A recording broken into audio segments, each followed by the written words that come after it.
is the one everyone's getting in touch about as well. Yes. Oh, yes. So Keir Starmer is under pressure today over Alaa Abdel Fattah, the activist he welcomed into Britain at the weekend. Remember, he said he was delighted and it had been one of the government's top priorities. Since then, old posts have emerged where he called for violence against Jews, white people and police, comments he's now apologised for. Yeah, well, Conservative Party leader Keir Starmer says his remarks are disgusting and wants his British citizen to be revoked, well, stripped, basically. Here's what the PM said back in 2022. And can I start by raising the case of Alaa Abdel Fattah? Yes.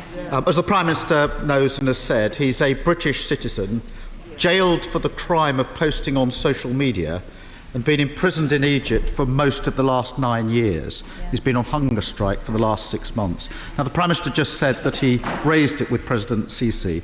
Could he tell us what progress he made in securing Alaa's release? OK, well, joining us now is academic and broadcaster Dr Rakib Hassan. Rakib, good to see you. Always good to chat to you.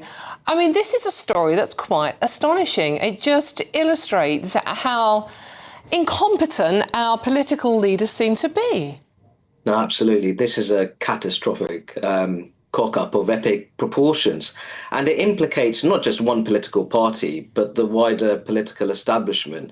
This particular individual, he was granted citizenship in 2021 when the Conservatives were in power. So I've seen some Conservative politicians criticise Labour a great deal, and the Labour government is deserving of that criticism. But there also needs to be a period of introspection among Conservative politicians as well. How on earth was this person granted UK citizenship? Who was anyone even bothering to see if robust background checks were taking place? Because this person, this was a particularly high-profile case. And I think there's also a broader debate, Dawn, to have in terms of how easy is it when it comes to acquiring British citizenship. This particular individual, his mother, he obtained UK citizenship through his London-born mother. And his mother was born in London because his grandmother happened to be doing a PhD in the city at the time. So I think there's a huge debate here in terms of security because of the nature of the tweets which have emerged, but more generally about how easy is it to acquire British citizenship in the first place, and what are the kind of background checks that need to take place before someone is granted national citizenship. As you say, both the Conservatives and Labour coming out of this very badly. It almost beggars belief, doesn't it, that, you know, when he made it to Britain, people uncovered within just a few hours these incredibly shocking and offensive tweets. Now, he's apologised, saying that they are shocking and hurtful, that they were expressions of a young man's anger and frustration. I think he was in his late 20s or early 30s. Do you buy that apology? I mean, he said Brits were dogs and monkeys. He said he hated white people. Kemi Badenoch, Nigel Farage, wants him deported. What do you think? Catherine, it's far more serious than that, actually, because according to one tweet, it seems like he's calling for the genocide of white people in order to redeem humanity. This isn't a matter of hate.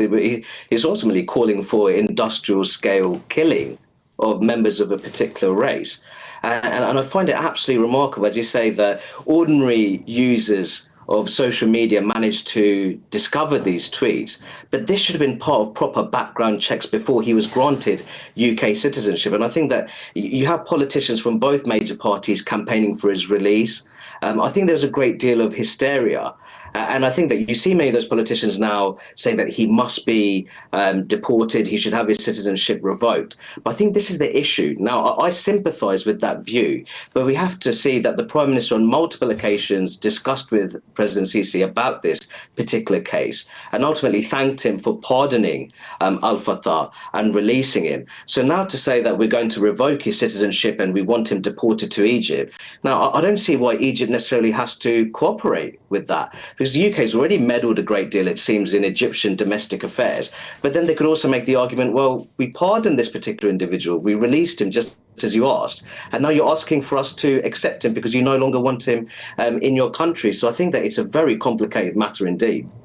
Why, Rakib, the one answer I can't get, no matter how much I dig down into this story, is why is this one man so important that you had two political parties, various lovey celebrities campaigning on his behalf? We have over 100 British citizens in jails around the world at the moment. The government don't seem to give a monkey's about. What's so special about him?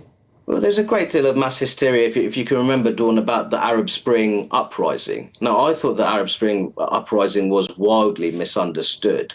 This particular individual, he was portrayed as some kind of heroic revolutionary figure. But if you actually look at the Arab Spring uprising, there are cases where quite clearly radical Islamists felt empowered, radical Islamists who are ultimately masquerading as pro-democracy activists who subscribe to modern liberal values. So there's this huge campaign surrounding this individual. And I think that what we see now is that many people have egg on their face.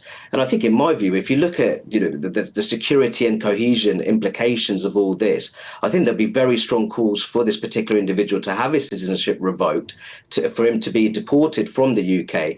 How easy that would be if the government takes the decision to do that remains to be seen. We did it with Shamima Begum.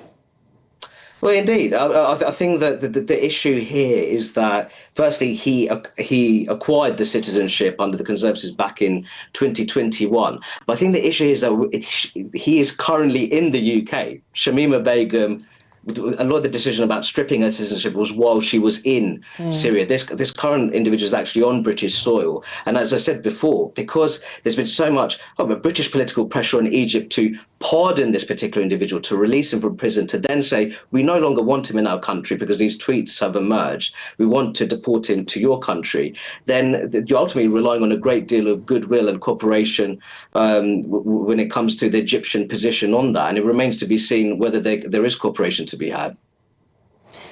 Catherine? Also, some reports today that Egypt may decide to revoke his Egyptian citizenship. And of course, he is an Egyptian far more than he is British. He's only been a British citizen, as you say, for a few years. He's lived and worked and obviously been in jail in Egypt. Now, if they did that, that would make it impossible for us to deport him. So presumably, if the government are going to take action on this, they need to really get a move on. I think there's going to be incredibly awkward questions coming for people in government today, and why they are so delighted, given the comments that this man has made, and the Jewish community in particular, absolutely outraged that he's been welcomed in. No, absolutely. And I think you make such a good point there, Catherine, that ultimately what we could be seeing is the emergence of some kind of citizenship stripping war between two countries. Now, the UK is in that position to apply various forms of pressure on countries which are not necessarily as well developed. They could say that, listen, if you refuse this particular individual that we'd like to deport from the UK, we might reduce the level of international development that we provide your country with. The issue here is actually that Egypt is a fairly well-developed country, especially if you're looking at the continent of Africa more widely. So they don't necessarily have those levers that they can usually pull. And I think that here you can see that now Egypt, it seems like Egypt are now entertaining the possibility of stripping his citizenship because he also has British citizenship. So I think that the capacity for international cooperation here could be somewhat limited in this particular case. OK, Rakib, stay with us. We have some breaking news to bring you. Downing Street says it welcomes the return of British citizen Alaa Abdel Fattah, who it says was unfairly detained abroad. The Prime Minister's spokesperson added, however, we have condemned the nature of these historic tweets and find them abhorrent. OK, Rakib, what do you make of what Downing Street have said? Well, I think that based on that piece of breaking news, I don't think that's going to satisfy many members of the British public who are going to think, how on earth was this person was able to become a British citizen to begin with? And as you said, the nature of this post calling for some kind of white genocide, the killing of police officers, and also some aggressively anti-Semitic posts. I think that statement by Downing Street, I think by 10 Downing Street, I don't think that will satisfy many people at all in the country who are familiar with this particular event. Rakib, I mean, I hope you don't mind mentioning, I know you're in your 30s, so you're roughly the same age group that he was when he made these comments. I mean, he's now 44 years old, so roughly the same age group. Men in their 30s know what they're saying, don't they? Oh no, absolutely. These weren't directionless ramblings of some kind of teenager. He was of established age when these tweets were made. And I think that it's absolutely remarkable. We're talking about someone who was introduced to our national community, our national membership, which, despite the pace of demographic change, is a majority white society. And I think to make those comments that humanity can only be truly redeemed if there's some kind of genocide against white people, I think that the statement made there by 10 Downing Street, I think that is wholly insufficient in my view. And I think it fails to understand the gravity of the situation. Yeah, indeed. And can we just compare and contrast quickly, Rakib, the comments made by Nigel Farage when he was indeed a teenager, and the Labour government and Keir Starmer in particular are saying that's abhorrent and he should be taken to task over that. But comments someone makes when they're in their early to mid-30s, that's fine. No, actually, I think that just the many ways, there's a variety of ways how our politicians approach these kind of issues. They're littered with contradictions and inconsistencies. And I sense that more and more members of the British public are alert and awake to that. Yeah, they do take us forward. Rakib, thank you so much. That's Dr. Rakib Hassan there joining us on that one. And obviously, let us know what you think about this story as well. Well, Alaa Abdel Fattah has said, looking at the tweets now, the ones that were not completely twisted out of their meaning, I do understand how shocking and hurtful they are. And for that, I unequivocally apologise.